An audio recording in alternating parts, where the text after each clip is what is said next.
Hello दोस्तों, नमस्कार। मध्य प्रदेश के ऐसे युवा जो एमपी पुलिस की तैयारी कर रहे थे और इंतजार कर रहे थे 2023 की वैकेंसी का, उनके लिए खुशखबरी है, वैकेंसी आ चुकी है।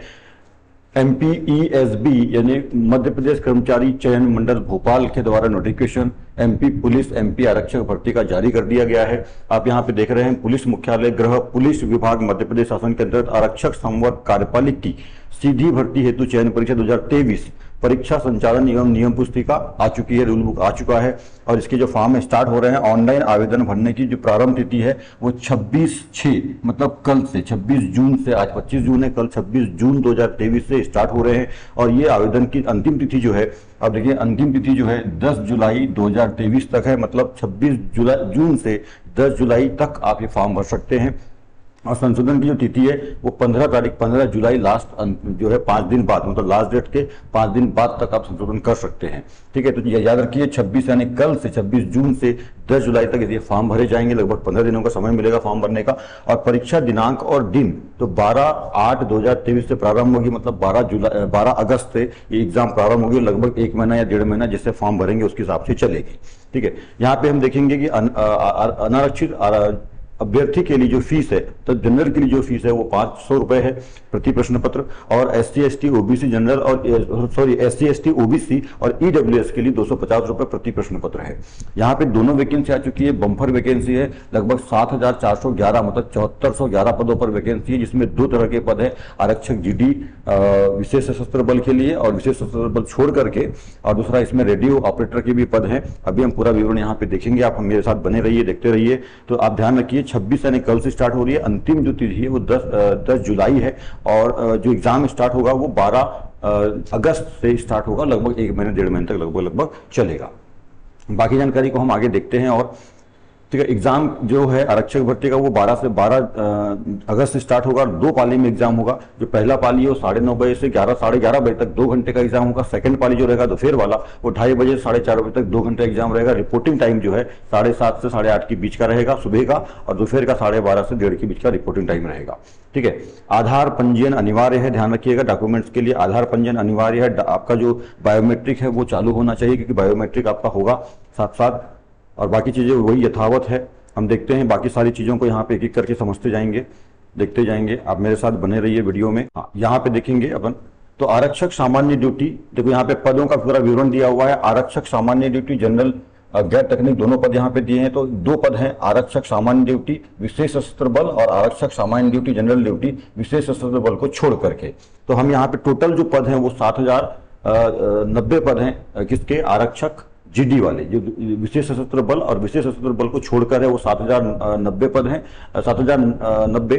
और रेडियो ऑपरेटर के जो है 331 पद अलग से हैं। तो हम यहाँ पे देखते हैं सारे पदों को। सबसे पहले हम बात करते हैं यहाँ पर आरक्षक सामान्य ड्यूटी विशेष सशस्त्र बल, केवल पुरुष अभ्यर्थी के लिए, इसमें महिलाएं नहीं इसमें डाल सकती, ध्यान रखिएगा। कांस्टेबल विशेष सशस्त्र बल ओपन, जो जनरल वाले कैटेगरी है उनके लिए 536 पद हैं, OBC के लिए 536 पद है, SC के लिए 317 पद है, ST के लिए 397 पद है, EWS के लिए 198 पद है। टोटल मिलाकर के 1984 पद है। और वैसे ही एक सर्विसमैन HG और फीमेल मिलाकर के सारे जो पद हैं वो 2646 पद है, टोटल मिला के 2646। किसके लिए? केवल पुरुषों के लिए। यहाँ अच्छा, यहाँ पे महिलाओं के लिए 00 पद है, महिलाओं के लिए नहीं है, केवल पुरुष उम्मीदवार, विशेष सशस्त्र बल केवल पुरुष उम्मीदवारों के लिए है। नीचे आते हैं, दूसरा पद है आरक्षक सामान्य ड्यूटी जनरल विशेष सशस्त्र बल को छोड़कर, इसमें महिलाओं के पद भी हैं। तो देखो इसमें ओपन कैटेगरी में देखें तो जनरल के लिए 504 पद है, OBC के लिए 504 पद है, जनरल और OBC के लिए बराबर पद है, SC के लिए 298 पद है, ST के लिए 374 पद है, EWS के लिए 86 पद है। टोटल मिलाकर के 1866 पद है। फीमेल के लिए 33% आरक्षण रहेगा, फीमेल की सीट भी यहाँ पे दी है। टोटल मिलाकर के सभी को यदि देखा जाए, एक सर्विसमैन 10%, HG 15%, ये फिजिकल हैंडीकैप जो है उनके लिए शायद है। और टोटल मिलाकर के जो पद हैं वो 4444 पद है। तो 4444 और 2646 टोटल मिलाकर के 7090 पद, 7090 पद टोटल ऐसे हैं यहाँ पर। और उसके बाद और एक पद है, देखेंगे आरक्षक सामान्य ड्यूटी रेडियो ऑपरेटर। ठीक है। आरक्षक, सामान्य duty, general duty, radio operator के पद भी यहाँ पर हैं। तो यहाँ पर देखिए ओपन के कितने, ओपन में जनरल के 49 पद हैं, ओबीसी के 49 पद हैं, एससी के 29 पद हैं, एसटी के 37 पद हैं, ईडब्ल्यूएस के 18 पद हैं, टोटल मिलाकर के 182 पद हैं। इसमें एक्स सर्विसमैन, फीमेल्स मिलाकर के टोटल पद जो है 321 पद हैं। तो 321 और वो हो गए ऊपर आपके जो है 7090, टोटल मिलाकर के 7411, मतलब 7411 टोटल पद हैं। इन पर भर्तियां होनी है, ठीक है, ये आ चुके हैं। अब इसके और भी चीजों को अपन देख लेते हैं डिटेल में जो जरूरी है। और आप MPESB की वेबसाइट पर जाकर के इन पदों को और पूरी जानकारी को आप देख सकते हैं। यहाँ पे कुछ खास बातें हमको ध्यान रखनी है। अभ्यर्थी भारत का नागरिक होना चाहिए, रोजगार कार्यालय में जीवित पंजीयन उसका होना चाहिए।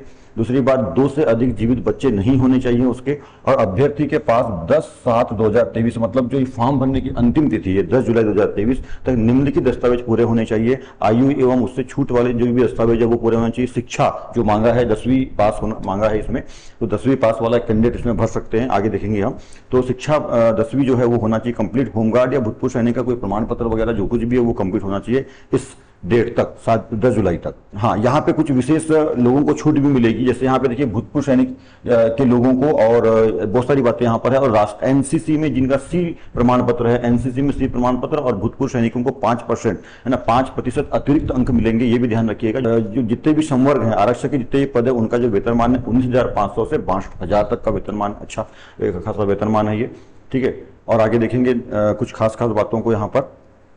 तो 2 तरह के पद हैं यहाँ पर, एक है पहला आरक्षक रेडियो ऑपरेटर और आरक्षक जीडी, जिसमें विशेष सशस्त्र बल और विशेष सशस्त्र बल को छोड़कर 2 तरह के पद है, रेडियो ऑपरेटर और जीडी के। तो देखिए किस किस जिले में आपकी स्थापना होगी, जब पोस्टिंग होगी आपकी तो किन किन जिलों में होगी, तो इसका यहाँ पे चार्ट आप देख सकते हैं। लगभग 55 जिलों में ये लगभग दिया है ना, बालाघाट भी शामिल है इसमें, सभी जिले लगभग हैं। और सबसे बड़ी बात यहाँ पर ये है, देखिए ये जो भर्ती है वो शासकीय रेल पुलिस इंदौर, शासकीय रेल पुलिस जबलपुर, यानी रेलवे पुलिस के लिए भी इसमें पद हैं, ध्यान रखिएगा। तो शासकीय रेलवे पुलिस इंदौर, जबलपुर और भोपाल, शासकीय रेलवे पुलिस भोपाल, इसके भी पद यहाँ पर हैं। और बाकी जो अदर जिले अपने हैं, है ना, 52 जिले, 52 जिलों के लिए सभी पद हैं, और 3 रेलवे पुलिस के लिए इंदौर, जबलपुर, भोपाल के लिए भी यहाँ पे पद है। ऐसे 55 जगहों पर स्थापना होगी।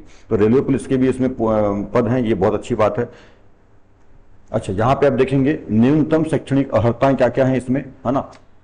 तो आरक्षक जीडी के लिए 10वीं पास होना चाहिए, ध्यान रखेंगे। आरक्षक जीडी के लिए 10+2 में 10वीं पास होना चाहिए या उसके समकक्ष होना चाहिए। और यदि एसटी है तो एसटी कैटेगरी के लिए 8वीं या समकक्ष पास भी चलेगा। तो 8वीं एसटी वालों के लिए 8वीं पास कम से कम, और बाकी जो कैटेगरीज है उसके लिए 10वीं पास होना अनिवार्य है। रेडियो ऑपरेटर के लिए 12वीं पास होना जरूरी है, ठीक है। रेडियो ऑपरेटर के लिए 12वीं पास होना जरूरी है। 12वीं पास के साथ साथ किसी भी मान्यता प्राप्त सरकार द्वारा मान्यता संस्थान, पॉलिटेक्निक कॉलेज, विश्वविद्यालय, ITI से electronics, electricals, hardware, computer application नहीं, कंप्यूटर हार्डवेयर होना चाहिए, कंप्यूटर एप्लीकेशन मान्य नहीं होगा। टेलीकम्युनिकेशन, इंस्ट्रूमेंट मैकेनिकल, सूचना प्रौद्योगिकी, इंजीनियरिंग के क्षेत्र में 2 वर्ष का पाठ्यक्रम यानी 2 वर्ष का डिप्लोमा आपने किया हो, वही रेडियो ऑपरेटर का पद भर सकता है, ठीक है। केवल 10वीं है वो जीडी का पद भरेगा। एसटी के लिए 8वीं पास होना चाहिए। रेडियो ऑपरेटर बनना है तो 12वीं के साथ साथ इनमें से कोई एक डिप्लोमा आपने किया है तो वो इस पद को भर सकता है। इसका अलग से इन पदों के लिए प्रथम चरण में ही अलग से तकनीकी परीक्षा ली जाएगी, जो प्रथम चरण लिखित परीक्षा के अतिरिक्त होगी, ठीक है। इसमें इसका जो पद जो रेडियो के लिए भरेगा उसके 2 पेपर होंगे, उनके 2 पेपर अलग से, एक पेपर टेक्निकल वाला होगा, उसको भी आपको देना होगा। आयु सीमा, सामान्य आयु सीमा की बात करें अपन तो 10/7/2023 मतलब जो फॉर्म भरने की अंतिम तिथि है 10 जुलाई, उस तक विहित आयु पूरी कर लें, मतलब जो 18 साल की आयु है वो पूरी हो जानी चाहिए। ध्यान रखें 10 जुलाई 2023 तक 18 साल की आयु पूरी हो जानी चाहिए। और अधिकतम आयु सीमा नीचे यहाँ पे दी हुई है, यहाँ पे तो आप इसको देख सकते हैं पूरा, ठीक है। इसको आप चाहे तो स्क्रीनशॉट ले लें और पूरा इसको आप आराम से देख सकते हैं। तो यहाँ पर देखिए पुरुष मध्य प्रदेश के अनारक्षित पुरुष के लिए 36 साल है, कोविड के कारण 3 साल की सभी में छूट दी जा रही है, तो 36 साल अधिकतम है। उसके बाद महिलाओं के लिए सभी श्रेणी की महिलाओं के लिए 41 साल अधिकतम आयु सीमा है। और अन्य पुरुष के लिए देख लीजिए जो आरक्षित वर्ग में आते हैं SC ST OBC, इनके लिए भी 41 साल है, और बाकी और कंडीशन वाइज ऐसा सब दिया हुआ है। तो लगभग 36 साल से ऊपर ही आयु सीमा है सबके। देखिए 36 साल से ऊपर, 36 साल, 41 साल, 46 साल तक आयु सीमा, मतलब बहुत अधिकतम आयु सीमा दिया हुआ है। 18 से 36 के बीच या 41 के बीच आपकी आयु सीमा यहाँ पर है। जी हाँ, ये परीक्षा की योजना आ गई। प्रथम चरण लिखित परीक्षा हिंदी भाषा में बहुविकल्पी MCQ क्वेश्चन आएंगे। प्रथम चरण तकनीकी परीक्षा केवल तकनीकी पदों के लिए होगी, अधिकतम 100 अंकों का प्रश्न पत्र होगा, वो भी एमसीक्यू रहेगा। और दूसरा जो लेवल रहेगा वो शारीरिक दक्षता परीक्षा, मतलब ग्राउंड जिसको अपन बोलते हैं, ग्राउंड लेवल होगा। प्रथम चरण की परीक्षा में देख लीजिए, हिंदी भाषा में बहुविकल्पी एमसीक्यू प्रश्न आएंगे, 2 घंटे का पेपर होगा, 100 प्रश्न आएंगे, 2 घंटे का पेपर रहेगा। और अंक योजना यहाँ पे दिया, अधिकतम 100 अंक है, हर एक क्वेश्चन जो है 1 नंबर का रहेगा। नेगेटिव मार्किंग यहाँ पे नहीं होगी, गलत उत्तर देने पर या कुछ ऐसा अंक नहीं काटा जाएगा, मतलब नेगेटिव मार्किंग नहीं है। प्रश्नों के प्रकार, सबसे मेन चीज यहाँ पे ध्यान रखिए, प्रश्नों की जो प्रकार है वो क्या क्या हमको प्रश्न में आएगा, मतलब 100 नंबर का जो पेपर होगा पुलिस आरक्षक जीडी का, तो उसका जो है क्या क्या उसमें आएगा। तो मेन चीजें देखिए यहाँ पे, सामान्य ज्ञान एवं तार्किक ज्ञान 40 नंबर का आएगा, बौद्धिक क्षमता एवं मानसिक अभिरुचि 30 नंबर का आएगा, विज्ञान और गणित जो है वो 30 नंबर का, टोटल 100 नंबर का पेपर होगा। ठीक है, तो यहाँ पे सामान्य ज्ञान और तार्किक ज्ञान 40 नंबर दोनों मिलाकर के, बौद्धिक क्षमता मानसिक अभिरुचि दोनों मिलाकर के 30 नंबर, और विज्ञान और गणित मिलाकर के 30 नंबर, टोटल मिला के 100 नंबर का जो है पेपर आपका होगा 2 घंटे के अंदर। ठीक है, बाकी चीजें और देखो यहाँ पे अब आ जाते हैं, तो ये बात करेंगे हम किसके लिए, रेडियो ऑपरेटर की जो पद है उसके लिए। तो इसका भी 100 नंबर का पेपर होगा 2 घंटे में, और सारे प्रश्न जो है एमसीक्यू रहेंगे, और जो प्रश्न आएंगे वो जो आपका डिप्लोमा है, मतलब जो तकनीकी जो डिप्लोमा है उसके आधार पर, मतलब उससे संबंधित यहाँ पे क्वेश्चंस इसके लिए रहेंगे, और ये अलग से एग्जाम होगा। ठीक है, सामान्य एग्जाम के अलग से एग्जाम होगा। शारीरिक दक्षता परीक्षा देखिए यहाँ पे क्या क्या है, तो इसमें अलग अलग सब क्राइटेरिया है। 30% जो है आपका जो लिखित परीक्षा के जो नंबर आएंगे उसके 30% नंबर जोड़े जाएंगे प्रावीण्य सूची में, मतलब मेरिट लिस्ट में। और जो आपके जो इवेंट होंगे, 3 इवेंट होंगे, 800 मीटर की दौड़ है, लंबी कूद है और ऊंची कूद है, 3 इवेंट है। 3 इवेंट जो है उसके लिए अंक सब बटे हुए हैं अलग अलग, तो आप आगे देखेंगे क्या क्या अंक है उसके लिए। अच्छा, यहाँ पे शारीरिक मापदंड परीक्षण यहाँ पे दिया है, इसको थोड़ा समझ लेते हैं पहले। तो यहाँ पे आरक्षक के पदों के लिए अनारक्षित और अन्य पिछड़ा वर्ग, अनारक्षित और अन्य पिछड़ा वर्ग पुरुष के लिए हाइट जो है वो 168 सेंटीमीटर की हाइट रहेगी, और जो सीना है बिना फुलाए 79 सेंटीमीटर, फुलाने के बाद 5 सेंटीमीटर फुलना चाहिए, 84 सेंटीमीटर। ठीक है, ये गोरखा, गढ़वाली, कुमाऊं और मराठा अनुसूचित जाति, अनुसूचित जनजाति, SC ST के पुरुष के लिए 165 सेंटीमीटर, यहाँ से 3 सेंटीमीटर कम है, और जो सीना है वो 79 जो यहाँ पे था वही है, फुलाने के बाद 5 सेंटीमीटर फुलना चाहिए, 84 सेंटीमीटर होना चाहिए। ठीक है, ये जो पद है वो विशेष सशस्त्र बल के लिए थे, और यहाँ पे जो योग्यता थी, और यहाँ पे विशेष सशस्त्र बल छोड़कर के जो है वो मापदंड यहाँ पे होने चाहिए। तो आरक्षक के लिए, पुरुष आरक्षक के लिए 168 सेंटीमीटर, और सीना बिना फुलाए, सामान्य सीना 81 और फुलाने के बाद 86 होना चाहिए। महिलाओं के लिए जो हाइट है वो 155 सेंटीमीटर, सीना यहाँ पे लागू नहीं होगा। ठीक है, बाकी SC ST अनुसूचित जाति जनजाति ST के लिए, ST के पुरुषों के लिए 160 सेंटीमीटर हाइट रहेगी, और जो सीना है वो 76 सेंटीमीटर सामान्य होना चाहिए, फुलाने के बाद 81 यानी 5 सेंटीमीटर फुलना चाहिए। महिलाओं के लिए ST महिलाओं के लिए जो हाइट है वो 155 सेंटीमीटर है, सीना यहाँ पे लागू नहीं होगा। ठीक है, ये बात ध्यान रखिएगा। कद का, अच्छा, स्वास्थ्य मापदंड मतलब मेडिकल जो होगा आपका, मेडिकल होगा तो कद का माप, सीने का फुलाव, उसके बाद दृष्टि मतलब आंखों संबंधित आपका मेडिकल होगा, और भी अन्य प्रकार का कोई अपंगता तो नहीं है, इस टाइप का आपका जो पैरों वैरों का, हाथों वाथों का जो मेडिकल होता है वो चेकअप आपका होगा। यात्रा किराया, तो लिखित परीक्षा एवं शारीरिक दक्षता परीक्षा आदि में सम्मिलित होने वाले केवल अनुसूचित जाति, अनुसूचित जनजाति एवं अन्य पिछड़ा वर्ग के अभ्यर्थियों को यात्रा किराया भी दिया जाएगा। SC ST OBC के कैंडिडेट लिखित परीक्षा और शारीरिक मतलब ग्राउंड में जाते हैं तो उसके लिए भी उनको यात्रा किराया दिया जाएगा। शारीरिक दक्षता परीक्षा में अधिकतम 100 अंक रहेंगे। 100 जो ग्राउंड होगा, मतलब पेपर 100 नंबर का होगा और ग्राउंड भी 100 नंबर का होगा। तो ग्राउंड में जो 3 इवेंट होंगे, पुरुषों के लिए गोला फेंक के गोले का वजन 7.26 किलोग्राम रहेगा, लगभग 7.25 किलोग्राम का, और महिलाओं के लिए गोला फेंक के गोले का वजन 4 किलोग्राम रहेगा। 800 मीटर दौड़ के लिए एक ही अवसर मिलेगा, लंबी कूद और गोला फेंक के लिए 3 अवसर मिलेंगे, 3 अवसर में आपको निकालना होगा। ठीक है, और देखिए आरक्षक जीडी उम्मीदवार के लिए शारीरिक दक्षता परीक्षण में प्रदान किए जाने वाले अंकों की तालिका यहाँ पे दी है। तो 800 मीटर दौड़ को आपको कितने सेकंड में दिया हुआ है, ये दौड़ के लिए है, यहाँ लंबी कूद है, यहाँ पे गोला फेंक का कॉलम दिया हुआ है। तो दौड़ को आपको कितने सेकंड में निकालेंगे तो कितने नंबर मिलेंगे, ये पूरा दिया। अधिकतम 40 नंबर जो है आपको रखे गए हैं यहाँ पर। तो देखिए यदि कोई कैंडिडेट, कोई उम्मीदवार जो है 198.3 से अधिक सेकंड में निकालता है दौड़ को, 800 मीटर दौड़ को, तो उसको 0 अंक मिलेंगे। यदि 196.4 से अधिक और 198.3 से 3 तक निकालता है तो उसको 1 नंबर मिलेगा। उसी प्रकार से पूरा यहाँ चार्ट दिया हुआ है। ठीक है, लंबी कूद के लिए उसी प्रकार से, गोला फेंक के लिए उसी प्रकार सेकंड में, या ये जो मीटर में है मान और ये सेकंड में है। तो इस तरह से यहाँ पे जो है अधिकतम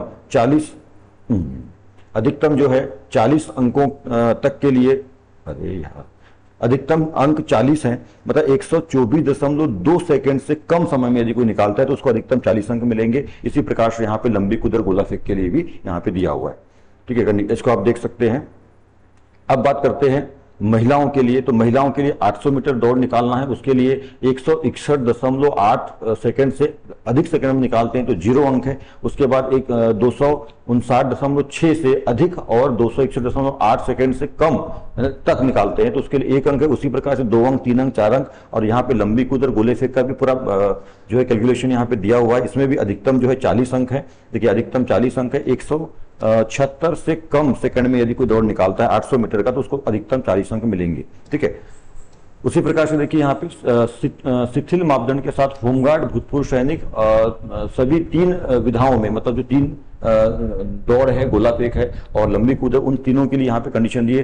ठीक है, आरक्षक रेडियो के लिए 800 मीटर दौड़ रहे, केवल 800 मीटर दौड़ रहेगी। पुरुषों के लिए गोला फेंक के गोले का वजन वही रहेगा 7.26 किलोग्राम और महिलाओं के लिए गोला फेंक के गोले का वजन 4 किलोग्राम रहेगा। और दौड़ के लिए 800 मीटर दौड़ होगी, उसके लिए एक ही अवसर मिलेगा।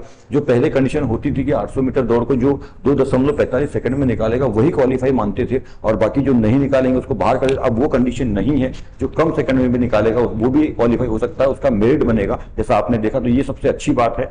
ठीक है, यहाँ पर जैसे गोला फेंक और लंबी कूद में भी पहले एक मतलब जैसे मान लो आप 13 मीटर गोला फेंकते हैं तो ही आप क्वालिफाई होते थे, या लंबी कूद में शायद 11 मीटर या 12 मीटर कूदते थे लंबा तो ही आप क्वालिफाई मानते थे, अदरवाइज बाहर कर देते थे। तो वो कंडीशन यहाँ पे नहीं है। ये सबसे बड़ी अच्छी बात है कि ग्राउंड में अब अधिकतम जो कैंडिडेट है सिलेक्ट हो पाएंगे। ठीक है, शारीरिक दक्षता परीक्षा प्रदाय किए जाने वाले अंकों की तालिका यहाँ पे दी है पुरुषों के लिए। ठीक है, ये आरक्षक वाली रेडियो ऑपरेटर के लिए है। तो ये वही कंडीशन यहाँ पे अधिकतम 40 अंक दिए हैं। आप इसको MP ESB की वेबसाइट पर जाकर के देख सकते हैं। अधिकतम 40 अंक यहाँ पे है। 40 अंकों में आपको नंबर लाना है। तो अब वो कंडीशन नहीं है, महिलाओं के लिए दिया है। अब वो स्थिति नहीं है कि यदि आप 2:45 में दौड़ नहीं निकालते तो आप बाहर हो जाएंगे, वो स्थिति अब नहीं है यहाँ पर। मूल्यांकन पद्धति वस्तुनिष्ठ प्रश्न का सही उत्तर अंकित करने पर 1 अंक दिया जाएगा। ऋणात्मक मूल्यांकन नहीं है, नेगेटिव मार्किंग नहीं है, इस बात का ध्यान रखेंगे। तो आप इसमें जो है तुक्का वगैरह भी यदि लास्ट में चाहे छूट रहा है तो तुक्का वगैरह लगा सकते हैं, क्योंकि नेगेटिव मार्किंग नहीं है। जी, ये आ गया परीक्षा शहर। तो ऑनलाइन परीक्षा केंद्र देखिए कौन कौन से हैं। भोपाल, इंदौर, जबलपुर, ग्वालियर, उज्जैन, नीमच, रतलाम, सागर, सतना, खंडवा, सीधी, बालाघाट भी है और रीवा। ऐसे 13 MP के शहरों में ये परीक्षा आयोजित होगी। तो ध्यान रखिए, कल 26 जून से फॉर्म भरने स्टार्ट हो जाएंगे और 10 जुलाई तक ये फॉर्म भरे जाएंगे। और एग्जाम का जो डेट है वो 12